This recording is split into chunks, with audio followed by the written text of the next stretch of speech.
let's go ahead and start talking then about what steps you can take right now to start your business. And there are certain steps you want to take right off the bat. The first thing you need to come up with is to choose a name for your business. Now, there's different ways you can do that. You can use your own personal name as the name of your business. The advantage is that it's done. You know how to spell it. You can check that off and say, I'm done with that step. And if you were doing that, we're going to talk about business cards in a moment, but if you were doing that, I would just have a business card with your name on it and accountant underneath it, okay, or bookkeeper, whatever your preferred title is there, okay? Another nice advantage is you don't have to pay to register your name with the state, okay? Most states require a registration process if you use a name other than your own.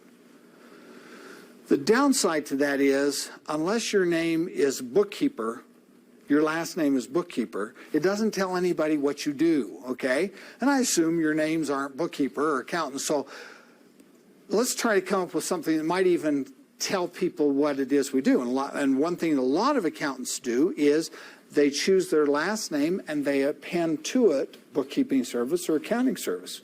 Okay, so if I were using my name, it would be Bostrom Bookkeeping Service. That kind of has advantages of the fact that it was very easy to do. I knew how to spell it, and it tells people what I do. But the downside is what? Now I got to register, right, with the state. Okay, so you might have to do that, but it accomplishes a lot. Now, if your last name is hard to say or hard to spell, or has bad connotations. One of our students, her last name was Swindler. Swindler Accounting Services is not a good name, okay? So I would not use that name or other names that might have similar connotations, okay? And if that be the case, then you probably want to be more creative. So in your book, there's a list of names that you can look at. You're certainly welcome to utilize any of those names, but I want you to understand that that is a small, very small sample. We could spend the next 15 minutes brainstorming names, and we could triple and quadruple that list in just a few minutes, okay? So it's mainly there to aid you in the brainstorming process. And if you find a name there you really love, and you can check with the state and see if it's already registered. If it is, then you'll have to come up with something else. If it isn't, go ahead and use it, okay?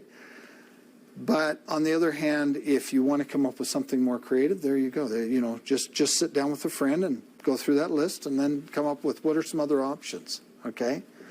But one thing I want you to recognize about a name. The name is not going to necessarily make or break your business, okay? Again, I don't think there's any bad name unless it's hard to spell, hard to say, or has bad connotations, okay? But otherwise, your success of your business will not determine or will not be determined by the name you choose. So don't let that slow you down.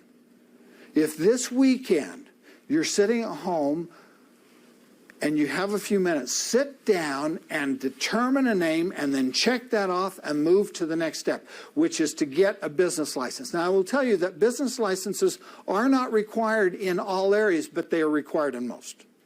Some states require a business license for the entire state. Nevada, for example, it's $300, regardless of where you live.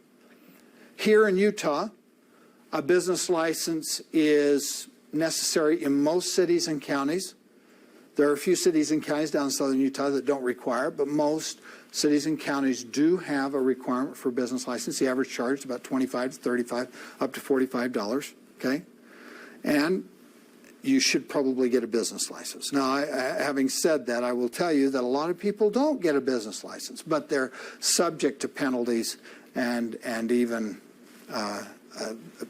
penalty cost if you don't do it. So it's a good idea, not too expensive, then you're done. You can move on to the next step. And typically it's just filling out a form, paying your fee, and moving on.